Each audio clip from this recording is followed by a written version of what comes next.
For those of you that have made the journey for the second time, which is most people, we're down 5 from first session, which is a really good turnout. Thank you very much for making the effort to come along. We hope you all got something out of session 1. A big thank you to Brad and the Outperformer team. Brad's done a wonderful job in terms of tying all this together, and he's a wonderful host for the evening. In terms of our panellists, once again, they've taken a big chunk out of their day really to be here. I know poor old Vivian's only halfway through her day at the moment, so she's going to return to work and kick on. But I'd just like to introduce the panellists. We might start up the end here with Phil Wallace. So Phil is the CFO at Holcim. For those of you that don't know Holcim, they're a very large manufacturing business. Phil's going through a lot of change within the team at the moment, so he's going to be well versed to share his knowledge with us tonight.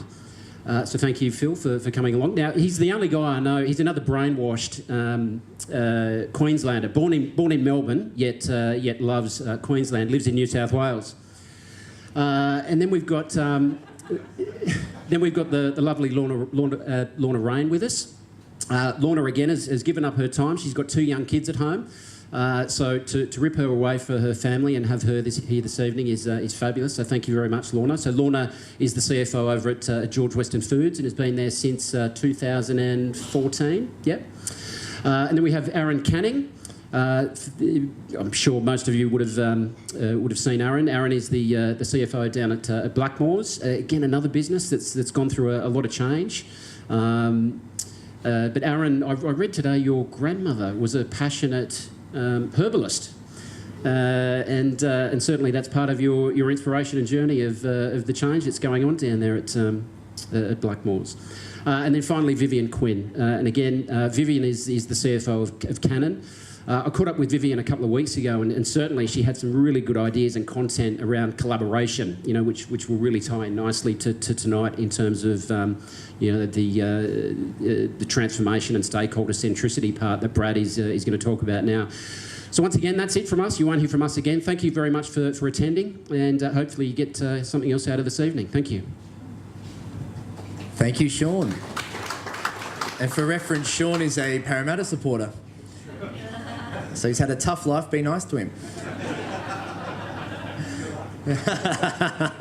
Okay, so let's get to business. So stakeholder centricity, why talk about this when it comes to change and why we've got everyone up here?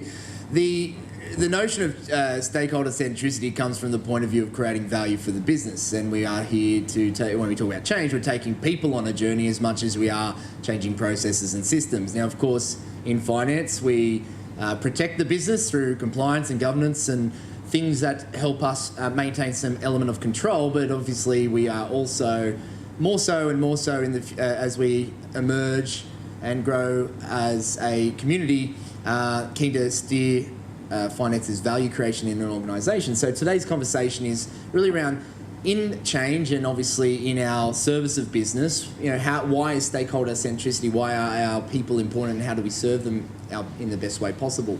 So we're going to get everyone to just quickly do a very quick intro and talk about, for me, and starting with Vivian, why did you decide to talk at this Be the Change program? Why is it important for you? Sure, thanks, Brad. Even though you did make that comment about us not having personalities, I'll just park that one for now. But anyway, look, change is really important. I'm a CFO of a large company. We're challenged with profit, like most companies are. So in finance, that's where we get to really show our strengths. But we really can't actually implement anything or make any change within the business unless we have collaborated and worked with the business. And for us, it's one thing to identify opportunities. There's a lot of low-hanging fruit usually that finance, in our position, we have a bird's eye view, so a wonderful opportunity to see what can happen. Driving change through simplicity of ERPs, legal entities, you name it. Or through procurement or through property or through whatever it is else that we manage. So the thing is, though, we can't implement any of that without figuring out how to drive change and take people on that journey with us. And I think it's probably the most important quality of a finance professional these days. Everything else is a given. So that's why I'm here. So look, from my point of view, I think why am I here? Hopefully amongst us we can impart some experience that you can all take back and learn from in your respective companies and respective jobs. But from a change perspective, in the role that I have, in a CFO role or in a finance role, there's an opportunity to be a real agitator for change. You're all in, as we are, unique positions in the organisation where you do and are privy to a helicopter view of what's going on. Often you see data and insights before others see it, because you are in that position where a lot of information flows up to across the organisation. So, and increasingly as you progress in your careers and become more senior in your careers, being able to influence change, not necessarily do the functional stuff in your job, is going to become more and more important for you in what you do and in managing your careers. So being able to leverage your functional expertise, being able to be that agitator for change through access to the data that you're going to have, and also to be able to challenge the organisation from a point of independence. And I think that's really important, particularly when you sit in a CFO role. You're able to do that with a group first view. So look, that's why I'm here, and that's why I think it's important for each and every one of you as you progress in your careers to think about change in the broadest sense of the word, and to think about your behaviours, your leadership and the impact that can have in a finance role in whatever organisation you're in. So I'm pretty passionate about change. In my career, I've had two key areas where I've been involved in change myself from a CFO point of view. The first one was when I was in Fairfax, sort of 4 or 5 years ago. We were going through dramatic change with regards to moving from the newspaper format through to digital, which was a massive change across the organisation, not only for finance, but of course for the likes of the editorial staff and so on. And through that period that I was with Fairfax, which was a really fantastic period, because I've got to witness firsthand, what good change looked like and then what poor change looked like. And it's interesting because finance plays a huge role in terms of successful change. And I often found that when we didn't do things well from a change perspective, it often was as a result of poor communication, taking people on the journey, understanding, why are we changing, what's in it for me, and what do I have to do differently. Secondly, now at GWF, so George Weston Foods, we've got 6 business units, including Tip Top, which is our bread production unit.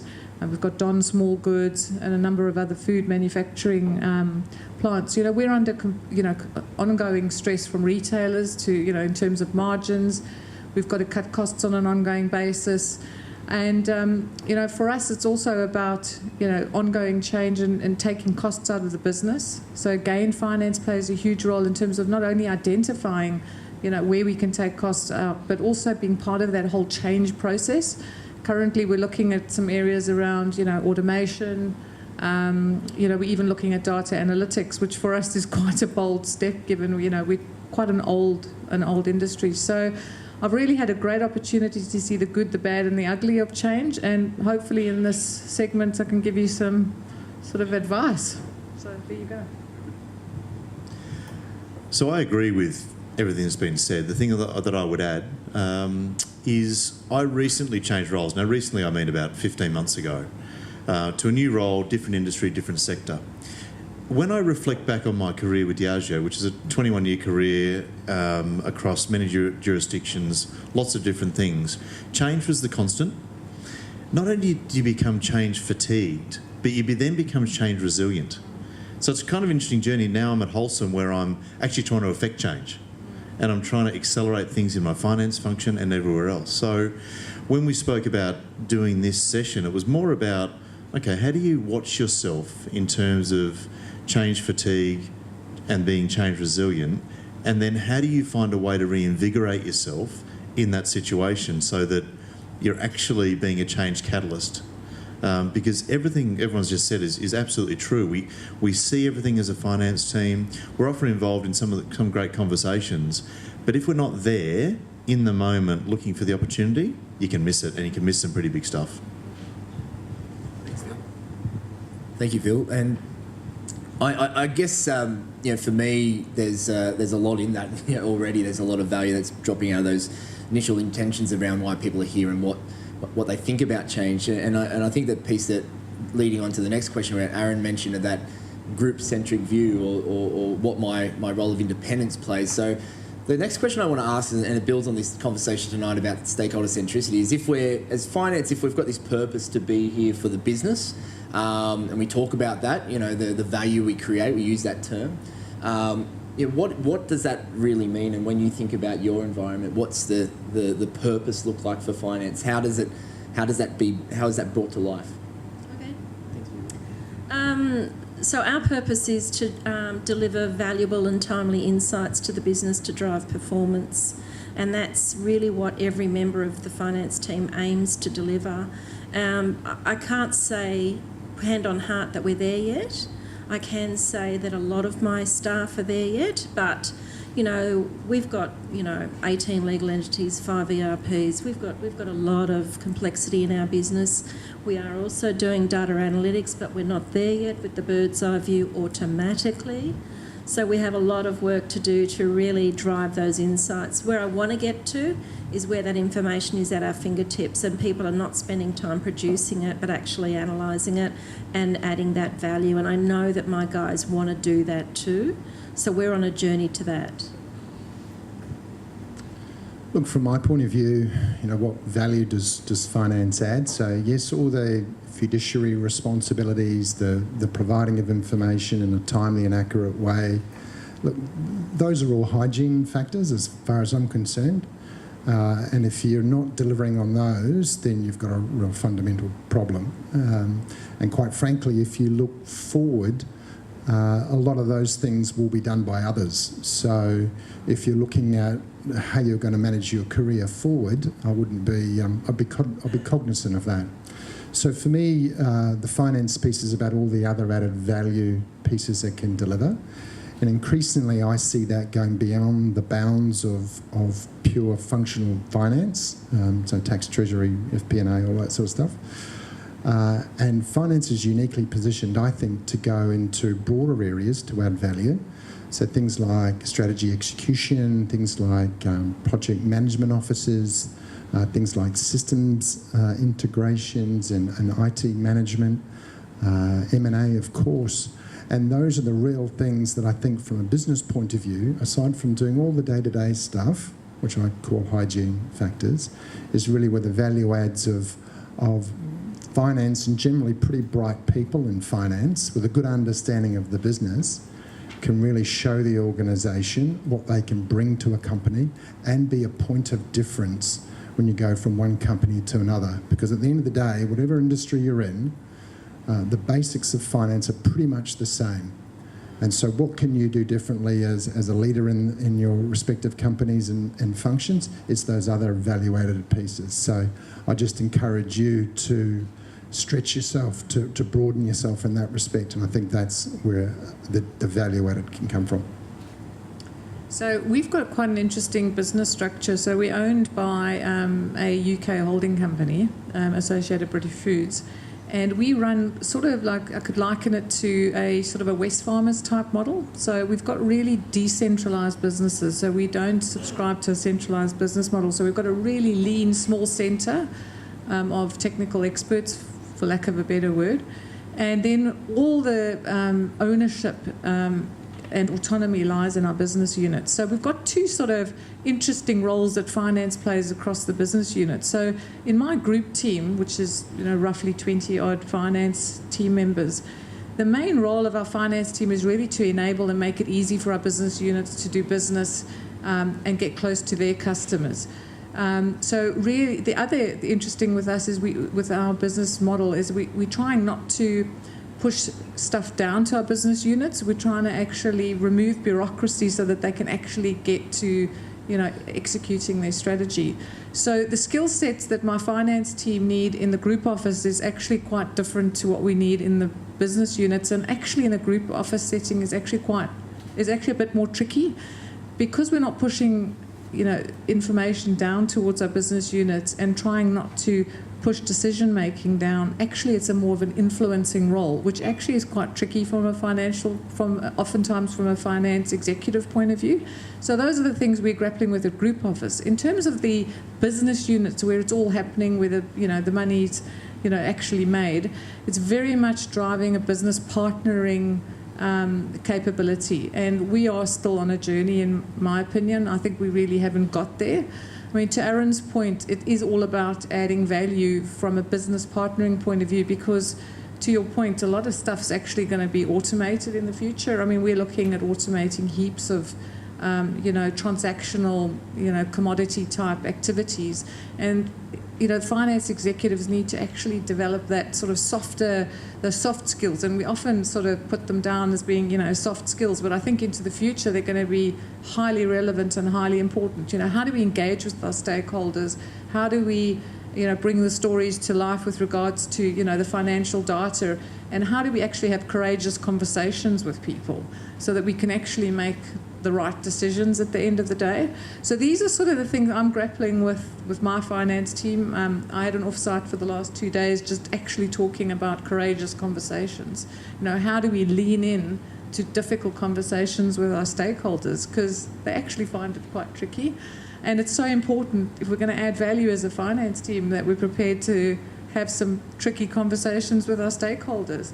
So for me, it's absolutely imperative that, the finance teams are out there with their stakeholders, they're understanding it from, the business issues from their stakeholders' perspective, but they're able to have really solid, challenging conversations that ultimately end up with some great decision making all round. So that's where I'm at. I should have sat there. Yeah. Oh, how do you follow any of that? No, fair. We just went boy, girl, boy. Anyway, that's okay. So at Holcim, when I started a year ago, we sort of had a finance sort of plan on a page. Everyone's seen that, right? The finance plan on a page.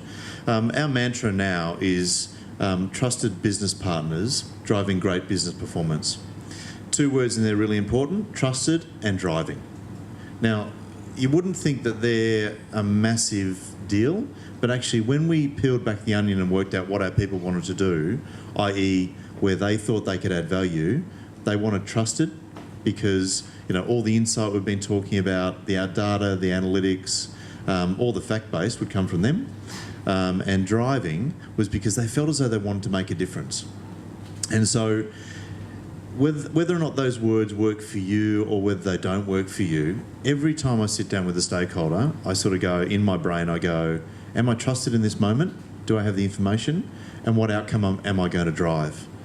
And I think as you go through your journey, just enter every conversation with an outcome.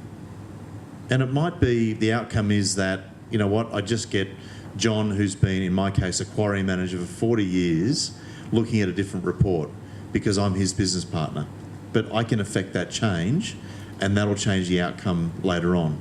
So just have a think about that, because I think finance, if you walk into something with an outcome and want to drive something, it'd be far more powerful than just sort of saying, well, I'm your business partner, or, this is a report that I've got. Be purposeful about what you're trying to do is something that I would impart. We're going to rapid fire through 2 questions now. So this one's one of my favourite questions. So we look at stakeholder centricity, right? And that last point there was a very good example of that. What is it that my business partner or the business needs? What is important to them? How do I frame it? How do I present it in such a way that they engage with it, they buy into it, they believe me, they trust me? So if that's the sort of the statement of what we're looking at in terms of stakeholder centricity and value, then if you can compare what you've seen in your career to a car, and you use the car as a metaphor for what you've seen in terms of performance in the accounting and finance space, how would you compare the traditional approach to stakeholders? Sure.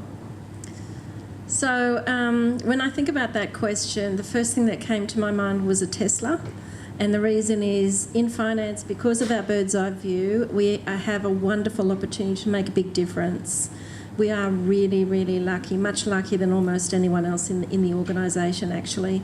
And it is fun introducing innovative changes to the organisation, so that's great. However, I thought more about it and I thought maybe we're a Toyota Prius. And the reason is there's huge pressure on finance teams to reduce cost because we have to be the role models as well. So, I don't know, somewhere between a Tesla and a Prius. I'll tell you a wee story. I'm in the market for a car, right? Now, I've got a young family, and so I've got 2 young girls and a wife, a house full of females. And so I said to my wife, I want to go and buy a new car. And so I had a vision in my mind of what sort of car I wanted to buy, which was more on the sporty but unpractical side, right? And she said to me, well, no, you need to get a sensible car. You need to get a family car. Anyway, so she said, have you tried Volvo? Go down to the Volvo dealership, right? Okay, so this is where I'm getting to the analogy around Volvo, right? So you've all conjured up images of Volvo in your mind. Now, I've never wanted to drive a Volvo, right? I thought, Volvo, boring, odd shape, don't really drive very well, kind of a bit nerdy, you know what I mean? And anyway, into the dealership, to the Volvo dealership. The story doesn't go for too long, by the way. And I went in there, and if anyone's into cars, the Volvo is now Chinese-owned. So they're throwing a lot of money into the car. The technology in the cars, now Volvos have always been safe, and I think to the finance analogy, there's a sort of safe and dependable piece there to Volvos. But luxurious, quite luxurious Volvos, so there you go. Think of yourself as luxurious. So luxurious cars, they perform brilliantly when I drove them. They look a little bit sexy. And so for me, when I think about it, I think, and they're cutting edge in terms of the technology, whether all their cars are going to be hybrid from whenever it is, 2022 or 2021 or anything. They have changed their image over the years. So Volvo being, as I described before, pretty old and fuddy-duddy sort of car, to now being quite sexy. They go well, they drive well, quite luxurious. My wife was happy. I didn't buy the car, by the way, but anyway, I was close. And they also have a sport model, I would note. And so Volvo is the analogy I can think of. Changed itself, reinvented itself, and if you look forward, watch out for Volvo cars coming to you, because I think they're going places. So I just want to make a point, Aaron. I think if I compare your choice of vehicle to mine, which I'll divulge in a minute, I think pharmaceuticals have got slightly more money to spend on a car than the food business, I might tell you. So mine's slightly lower cost model. No, so I interpreted it as I was going to give you a perspective on what I think our finance sort of model is at the moment. So I think in George Weston Foods, our model is sort of more like a German, very reliable Volkswagen, right? It does the job. It's safe, right? So it's got all the airbags and all the safety gear, but it's highly reliable, gets the job done. However, we've only got a few bells and whistles on it. We've still got to evolve. We're far from this driverless car stuff, right? So I think for us at George Weston Foods, highly reliable, get the job done, trusted, but from a business partnering and holistic value add perspective, I think we've got a ways to go. So I'd like to say next time I speak to you, Brad, I've upgraded, but. Yeah, I'll come to you for some advice. This was a really hard one. So I actually chose the Lexus 450 four-wheel drive, right? For a couple of reasons. Lexus has been around, they're a fairly new entrant into the market, a really solid foundation that's a Toyota foundation. Yeah, so everyone recognise that Lexus is a Toyota car, but much better. It's a four-wheel drive, but it's not a Volvo. It's not the XC90. Comparatively priced. I'll tell you a story about that later on. I'll pick up something new in the morning. So, yeah, because I've been forced into it, like my wife has forced me into it as well. So anyway, not an XC90. It's not a proper four-wheel drive, so it's not like a Land Cruiser. The one they tow horse floats with, the big one. So it's somewhere in between. It's doing a good job, but it's not a great four-wheel drive. Lots of seats. It's a 7-seater, right? Lots of room. So you can take people on the journey with you, is kind of how I would describe our finance function. And it's a hybrid. So the petrol side, obviously you fill up in the Bowser. The electronic side, you have to plug in, which means one comes from sustainability and is very sustainable. The other side, obviously the fuel side, is less sustainable in the future. And so all of that sort of tells me that we've got a really good finance function that's built on some great solid foundations, that is, in the moment sustainable, but we've got work to do, but we've got enough room to take people on the journey with us. Now, pick your colour, right? Pick your colour. They come in a white, they come in a beige, so they come in all sorts of colours. The colour doesn't actually matter, right? So as you're going on the journey, it's how people feel when they turn up, they jump into that Lexus and they go with you. So that's my analogy. We've also got some very good storytellers up here. Okay. Who resonated? Who thought they were one of that? They have a team that reflects one of those cars. Yeah. Okay. A few Volvos in here. Anyone in the Volvos? Old Volvos or new Volvos? We just bought a Volvo. Did you really? But the new one. Yeah. Excellent. Very nice. Well, there you go. So we're going to do this last question. We are running out of time, but I do think this is a really important question. And so you're all drivers of change, and in terms of the people here, they're fundamentally everyone's here because they are playing a role leading change or a strong participant in driving change. So I'd love the one tip that you have in sort of moving from a BAU delivery, busy day, middle management mindset to I'm leading change, I'm driving change. What is the thing that makes it work in your mind, and particularly from a point of view of doing that in a way that serves the business well? Okay, so there's heaps and heaps of tips, but the one that I think is pretty critical is figuring out the people who are going to come on the journey with you. What's their agenda? What do they want? And making sure that you've created the need for change. We're all agreeing that there is a burning platform. One of the mistakes I've made in the past is assuming that we're all there for the greater good. And actually, people are there for different reasons. And it's really figuring out what is their agenda, what makes them tick, how can I get them on the journey so that they are really inspired to be on that journey. And I think if you can do that, then you can bring people with you. Look, from my point of view, create your own space to lead whatever change you want to lead in your organisation. And what I mean by that, get out of your own way, create space in your day-to-day job, whatever that is. So relinquish responsibilities if that's what you have to do, in order to dedicate yourself to lead whatever change initiative you want to do now. So that's the big thing. So create space for yourself and get out of your own way. The other thing I would say as well is whatever you're doing in terms of trying to initiate change, make sure you've got really, really strong sponsorship and leadership, both above you and across from you, because one of the biggest things that undermines the sustainability of change or being able to initiate change is a misalignment or lack of sponsorship for whatever you're trying to drive through. So those two key tips would be the two things that I would call out. From my perspective, where change has been less successful is where finance has been somewhat siloed and not understood change from the perspective of other stakeholders in the business.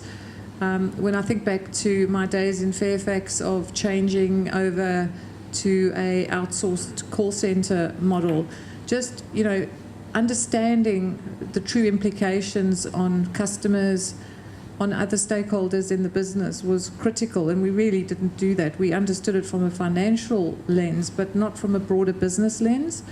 And so I think just get out of the finance silo and put yourself in the shoes of your stakeholders so that you can understand it from a holistic point of view and not drop the ball. I think it's all really good advice. Hope you're writing it down. I am. Look, the biggest thing for me is really about, again, thinking about the outcome that you want, thinking about your personal strategy to drive that, in a really committed way, not just in a really wishy-washy way. If you really want something, go for it. Put the line in the sand, say to your boss, your stakeholder, I want this, and I believe these are all the reasons we need to go and do this. So, get the commitment. Ask questions that make people commit. Don't ask closed questions.